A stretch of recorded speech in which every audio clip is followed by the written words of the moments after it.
Welcome back, everyone. It's New Year's Eve. Oh, yeah. And, instead of those resolutions about hitting the gym or, finally reading all those books you've been meaning to, Yeah, right. we're going to do something a little different. That's right. Let's talk about cybersecurity. Oh, yeah. Specifically, what you can do in 2025 to keep your startup safe. Okay. We're going to be diving deep into a Startup News podcast episode. It's got tons of great advice. Right. And it's aimed at startups just like yours. Well, I guess no one wants to be featured in their badly handled breaches roundup next year, right? Definitely not the kind of press any startup needs. Nope. But to be honest, the episode paints a pretty scary picture of what we're up against in 2025. Right.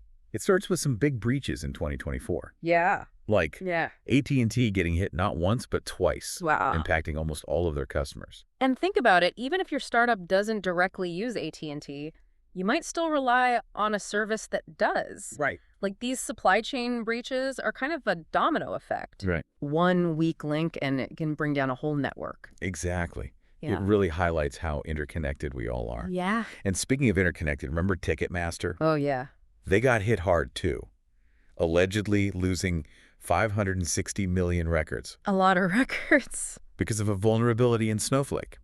For those who don't know, Snowflake is basically a giant data warehouse in the cloud. Okay. Companies store massive amounts of information there, customer data, financial records, all sorts of sensitive stuff. Wow. So when something like Snowflake gets hacked, Right. the fallout is enormous. It's a chilling reminder that no one is immune. Nope. And just when you think it can't get any worse, Right. they talk about the Change Healthcare ransomware attack, Oh, yeah. sensitive medical details of potentially 13 of all Americans exposed. Wow. If you're a healthcare startup, Yeah. this one should really hit Oh, home. absolutely. Healthcare data is incredibly personal and valuable. Right. So it's a prime target. And what's really concerning is that many healthcare systems still rely on older, less secure technology, Right. which makes them even more vulnerable. Okay, so we've established that the cybersecurity landscape is pretty daunting. Yeah. But the good news is this Startup News episode lays out 6 very specific, actionable resolutions Okay. to help startups like yours avoid becoming another statistic. And what's great is that they're not talking about, complex, expensive solutions. Yeah. It's practical steps that any startup can implement regardless of their size or budget. I love that. Yeah. It feels very approachable even for someone who's not a tech expert. Right. So let's dive into the first resolution, which is all about securely storing your company passwords. Seems basic, right? Right. But you'd be surprised how many startups still struggle with this. Yeah? Weak passwords, or even worse, reusing the same password across multiple accounts. Oh, yeah? It's like leaving a welcome mat out for hackers. It's like leaving the keys in your car, right? Yeah. You're practically inviting someone to take it for a joyride. Yeah. And the episode really drives home the potential consequences. Right. We're not just talking about someone snooping around your emails. No. This could be financial theft, leaked customer data, Oh, wow. the whole works. And the reputational damage can be devastating. Yeah? Imagine having to explain to your investors or your customers that their information was compromised Oh. because you didn't take basic password security seriously. Definitely not a conversation any founder wants to have. No. So the big question is, what's the solution? Well, the episode recommends using a password manager. Okay. And I have to agree that's probably the single most impactful step a startup can take. Okay. Password managers generate and store strong, unique passwords for all your accounts so you don't have to remember them all. Right. Plus, many of them allow secure password sharing within teams. I've been using one for years, and it's a lifesaver. Yeah. I don't even have to think about passwords anymore. Right. But what about these new passkeys I keep hearing about? Are those something startups should be looking into? They definitely have potential. Okay. Passkeys are designed to be more secure and user-friendly than traditional passwords. Right. Although the technology is still relatively new, Yeah. it's definitely something to keep an eye on as it develops. Okay, so password managers, maybe passkeys down the line. Yeah. What's the next cybersecurity resolution on our list? Number 2 is all about implementing multi-factor authentication, Okay. or MFA. Okay. It's basically adding an extra layer of security by requiring something more than just your password to log in. That's like that extra lock on your front door, right? Yeah. Makes it that much harder for someone to break in. Yeah. And the stats in the episode are pretty sobering. Oh, yeah. They say hackers stole at least 1 billion records in 2024. Wow. partly due to a lack of MFA. A lot. 1 billion. Yeah, That's a scary thought. it really is. And the episode makes a great point. MFA could have actually prevented the snowflake breach we talked about earlier. Oh, wow. That just goes to show how critical it is, especially for companies handling sensitive data.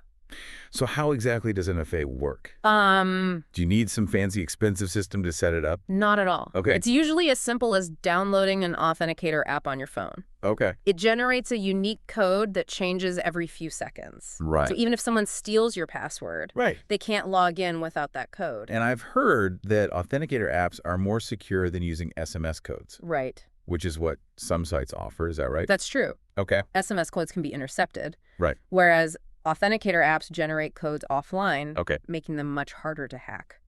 Interesting. So even within MFA, there are different levels of security to consider. Yep. Okay. Moving on to resolution number 3. And this one is all about keeping your software up to date, something that's often overlooked, right? It's like forgetting to lock your windows. Right. You're leaving yourself vulnerable to the easiest point of entry. Yeah. The episode highlights how unpatched software vulnerabilities were a major cause of breaches in 2024. And they give a really interesting example. Yeah. Managed file transfer tools. Okay. Apparently, these older systems are particularly susceptible Right. because they often hold a lot of sensitive company data, but they haven't always kept up with the latest security updates. It's a classic case of legacy technology becoming a liability. Yeah. It's like driving a vintage car. It might look cool, Right. but it's probably not going to have the same safety features as a modern vehicle. So the message is clear. Keep everything updated, especially security patches. Right. I know those update notifications can be annoying, Oh, yeah. but they're there for a reason. They are. And there are ways to make it less painful. Yeah. Set up automatic updates whenever possible. Right. Also consider using vulnerability scanning tools. They can help you proactively identify and address any weak points in your software Yeah. before they become a problem. Before they become a real headache. Great tips. Okay, Yeah. we're halfway through our resolutions. All right. The fourth one is all about backing up your data, Okay. which I know we all intend to do, but life gets busy, right? Let's be real. Most people don't think about backups until it's too late. Yeah. But with the rise of ransomware attacks, this is no longer something you can afford to ignore. The episode paints a pretty grim picture of what a ransomware attack can look like. Yeah. All your critical data locked up, held hostage, Right? with the hackers demanding a huge ransom to release it. Yeah, and even if you pay, Right. there's no guarantee they'll actually give you the decryption key. It's a nightmare scenario for any business, Uh-huh. especially a startup that might not have the resources to recover from such a hit. Right. Imagine losing all your customer data, your financial records, your intellectual property. It could be crippling. It really highlights the importance of having a solid backup strategy in place. Yeah. But not all backups are created equal, right? Right. What should startups be looking for? The key is to have encrypted off-site backups. Okay. This means your data is stored in a separate location, protected from physical damage or theft, and it's encrypted. So even if someone gets their hands on it, Right. they can't read it without the decryption key. I love that analogy. It makes Yeah. it so much easier to understand. Yeah. Okay, we've got 2 resolutions left. What's the next one? This one surprised me because be wary of phone calls. Oh, really? We're also focused on email scams. Yeah. But phone calls can be just as dangerous. Oh, no, it's like we've gone back in time to the days of telemarketing scams. But the episode shares a pretty shocking story about how a single phone call to the MGM's IT help desk led to a massive data breach back in 2023. It's a classic case of social engineering. Okay. Hackers using deception and manipulation to trick people into giving up sensitive information. And it's often more effective than you might think. People are more likely to let their guard down on a phone call, especially if the caller sounds convincing or creates a sense of urgency. Exactly. They might impersonate someone from a legitimate company like your bank or a software vendor. Right. Or claim there's a critical problem that needs your immediate attention. Oh, wow. It's all about creating a sense of panic and bypassing your rational judgment. So what's the best way to protect yourself from these kinds of phone scams? The episode recommends being extremely skeptical of any unexpected calls, Right. especially if they're asking for personal or financial information, Okay. and never share anything sensitive without verifying the caller's identity through a different channel. Right. For example, if someone claiming to be from your bank calls you, Right. Hang up and call the bank directly using the number on their official website. That's such a simple but effective tip. Yeah. And it's a good reminder that even in today's digital world, the old adage, trust but verify, still holds true. It does. Okay, we're down to our final resolution. Right. And this one is all about being transparent about breaches. This might seem counterintuitive. You'd think that covering up a breach would be the best way to protect your reputation. Right. But the episode argues that being upfront about it can actually be more beneficial in the long run. I'm really curious to hear more about this. Yeah. Why would a startup want to publicize a security incident? Wouldn't that just scare away customers and investors? It's definitely a risk, Yeah? but trying to hide a breach can backfire spectacularly. Yep. If the truth comes out later, and it almost always does, Right. you'll face even more damage to your reputation, plus potential legal repercussions. I can see that it's like trying to cover up a stain on your shirt. Yeah. It's only going to get worse if you try to ignore it. Exactly. It's much better to be upfront about it. Okay. Address the issue head on and show your customers that you're taking it seriously. Right. Transparency builds trust, and in the long run, that's more valuable than trying to maintain a perfect image. That's a really interesting perspective. Yeah. So what's the best way to handle a breach transparently? What does that actually look like in practice? It starts with having a clear incident response plan in place. Okay. This outlines the steps you'll take in the event of a breach, Okay. including who to notify, how to communicate with stakeholders, and what actions to take to mitigate the damage. So it's all about being prepared. Yeah. Having a playbook ready to go. Right. So you're not scrambling in the heat of the moment. Exactly. And when it comes to communicating with your customers, be honest, clear, and concise. Okay. Explain what happened, what information was affected, Yeah. and what steps you're taking to remedy the situation.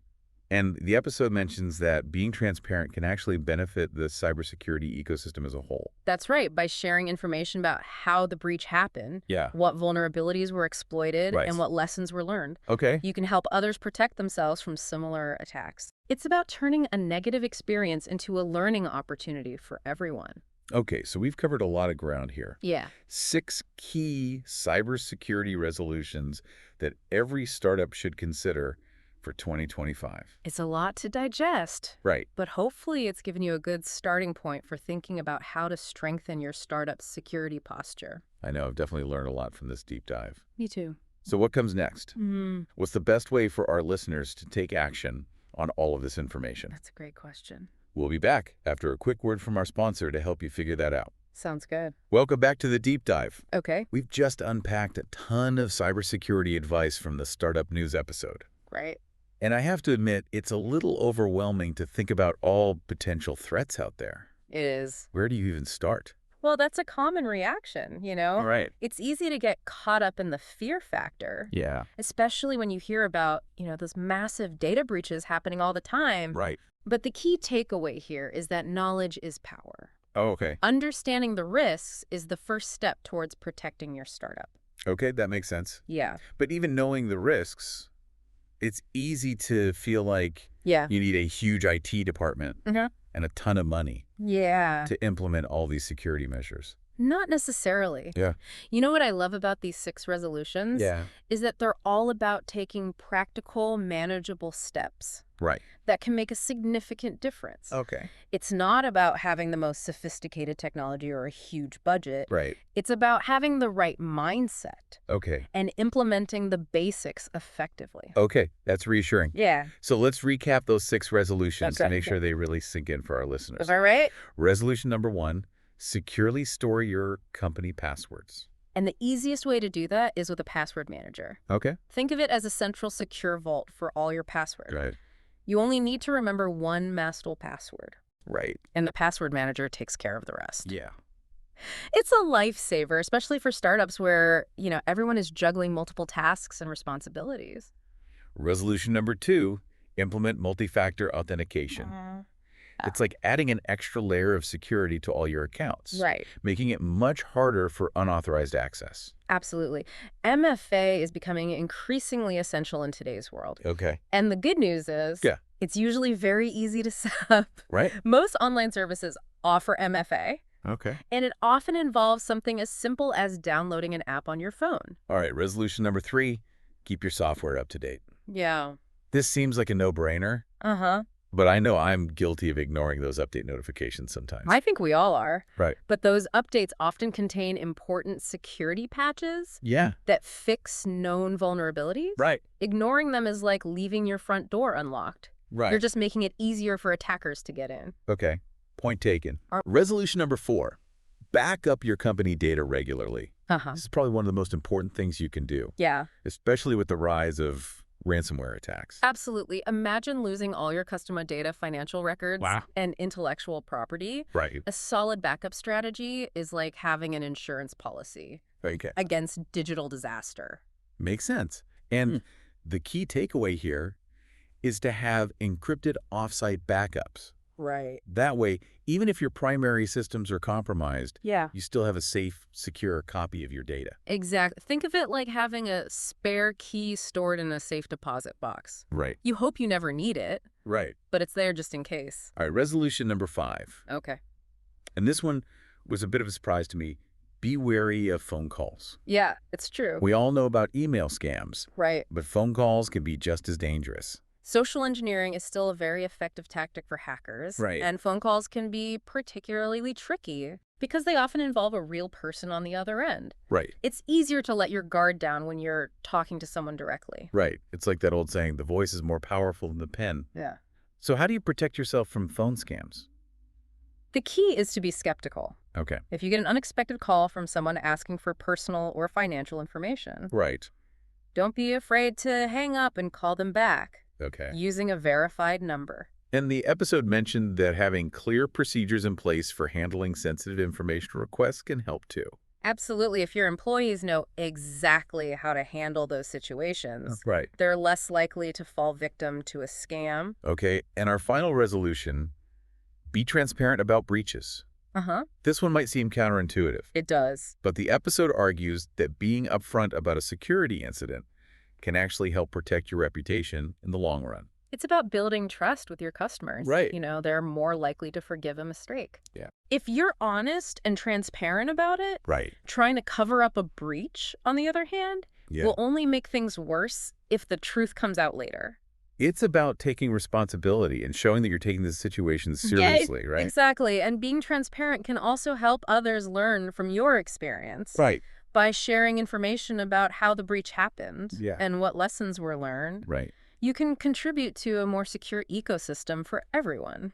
I love that. It's- It's about turning a negative experience into something positive. Yes. Okay, so we've recapped the 6 resolutions, Right. but we haven't really talked about how our listeners can put this advice into action. Right. Where do they even begin? That's a great question. Right. It's easy to feel overwhelmed by all this information. Yeah. But the key is to start small. Okay. You know, don't try to do everything at once. Right. Choose 1 or 2 resolutions that Yeah. resonate with you and focus on implementing those first. You mean like picking a couple of low-hanging fruit? Exactly. Okay. For example, setting up a password manager is a relatively quick and easy win Right. that can have a huge impact on your security posture. Okay. Or maybe you focus on implementing MFA for your most critical accounts. And the episode mentioned that having an incident response plan in place is crucial, Yes. even if you haven't experienced a breach yet. That's right. It's like having a fire escape plan for your home. Right. You hope you never need it, Right.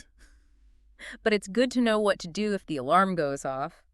So it's all about being prepared, having a plan in place, Uh-huh. and taking those small but significant steps towards a more secure future for your startup. Absolutely. And remember, cybersecurity is a journey, not a destination. Right. The threat landscape is constantly evolving, so you Uh-huh. need to be continually learning, adapting, Yeah. and improving your security posture. That's a great point. It's not about achieving perfection. Right. It's about making progress. Exactly. And as your startup grows and changes, right. So will your security needs. Right.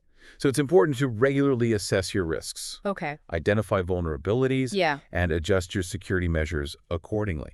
So it's an ongoing process like weeding a garden. Yeah, I love that analogy. You have to stay vigilant Right. and pull out those security weeds as they pop up. Cybersecurity is all about being proactive, not reactive. Right. Don't wait for something bad to happen Okay. before you start taking security seriously. Okay, so we've talked about the resolutions, Yeah. how to implement them, Right. and the importance of staying vigilant. Uh-huh. But one thing we haven't really addressed is the human element of cybersecurity. Oh, that's huge. What role do people play in all of this? Oh, that's a huge factor. Right. As we've seen with social engineering scams, people are often the weakest link in the security chain. Right. We make mistakes. Yeah. We fall for phishing emails. Mm-hmm. We sometimes take shortcuts that compromise security. So it's not just about having the right technology. Right. It's about having the right mindset Right. and behavior. Absolutely. Technology can provide the tools and defenses, Yeah. but it's people who ultimately determine how effective those tools are. Right. Think of it like a fortress. Okay. You can build the strongest walls and moats. You're right. But if the guards are asleep at their posts, Yeah. it's all for nothing. So how do you make sure your employees are not asleep at their posts when it comes to cybersecurity? Well, The episode didn't really dive into that, did it? that's where security awareness training comes in. Okay. It's about educating your employees about the risks, Okay. teaching them how to identify threats, Right. and empowering them to be active participants Mhm. in your startup's security culture. So it's about more than just telling them to be careful Right. or not to click on suspicious links. Exactly. It's about giving them the knowledge and skills to make informed decisions about security. Exactly. And it's not just about teaching them what not to do. It's also about encouraging them to report suspicious activity, Mhm. ask questions, Yeah. and speak up if they see something that doesn't seem right. You mean create a culture where security is everyone's responsibility, Right. not just the IT department's problem? That's right. It's about creating a collective sense of ownership and vigilance, where Right. everyone understands the importance of security Yeah. and feels empowered to play a role in protecting the company's assets. That's a great way to think about it, too. It's not just about following rules. Right. It's about being part of a team effort to keep the company safe. Exactly. And that, I think, is one of the most important takeaways from this whole conversation. Okay. Technology is important, Right. but people are the ultimate key to cybersecurity success. I totally agree. So as we wrap up this deep dive, I want to leave our listeners with a final thought. Okay. We've talked about a lot of specific actions you can take Right. to improve your startup security, Mm-hmm. but beyond passwords, MFA backups, and all Yeah. the technical stuff, Yeah. the most important thing is to cultivate a culture of awareness and vigilance. You mean making security a core part of your company's DNA? Exactly. It's about integrating security into everything you do, every decision you make. Right. And that starts with leadership. Uh-huh. If security is a priority for you, Right. as a founder or CEO, it will trickle down throughout your organization. It's about setting the tone, leading by example, Right. and making it clear that security is not an option, it's a necessity. So as we head into 2025, Yes. let's resolve to be proactive, informed, and empowered when it comes to cybersecurity. I love it. Let's make it a priority, not an afterthought. Let's make security a core part of our startup journey, Right. not a burden we have to bear. Because in the end, it's not just about protecting our data. Right. It's about protecting our dreams. Well said. Right. Thanks for joining us on this deep dive, everyone. We hope you found it insightful, Yeah. and we wish you all a safe, secure, and successful 2025. Happy New Year, everyone. We're back for the final part of our cybersecurity deep dive. All right. As we head into 2025, it's easy to get caught up in setting all those ambitious goals Right. for your startup. Oh, yeah. But I think one of the smartest things you can do is prioritize cybersecurity Absolutely. from day one. It's like building a house. Yeah, You wouldn't start with the roof right. and then try to figure out the foundation later. Right. Cybersecurity is the foundation of your startup's success. That's a great way to put it. Yeah. And the startup news episode we've been discussing has given us a really solid blueprint for building that foundation. It's a great starting point for any startup, regardless of their size or industry. Right. The key takeaways are incredibly relevant and actionable. I especially appreciate how they highlighted the importance of the human element. Oh, yeah. Technology is crucial, but ultimately it's people Right. who make or break your cybersecurity. They really do. It's about creating a culture of security awareness Right. and vigilance, Yes. where everyone understands the risks and feels empowered to be part of the solution. And that's something you can start building right now. Okay. It doesn't require a huge budget or a team of experts. Right. It starts with a commitment from leadership Right. to make security a priority. Exactly. If you, as a founder or CEO, make it clear that security matters, it will trickle down throughout your organization. It really will. So as we wrap up this deep dive, Okay. I want to challenge our listeners. Right.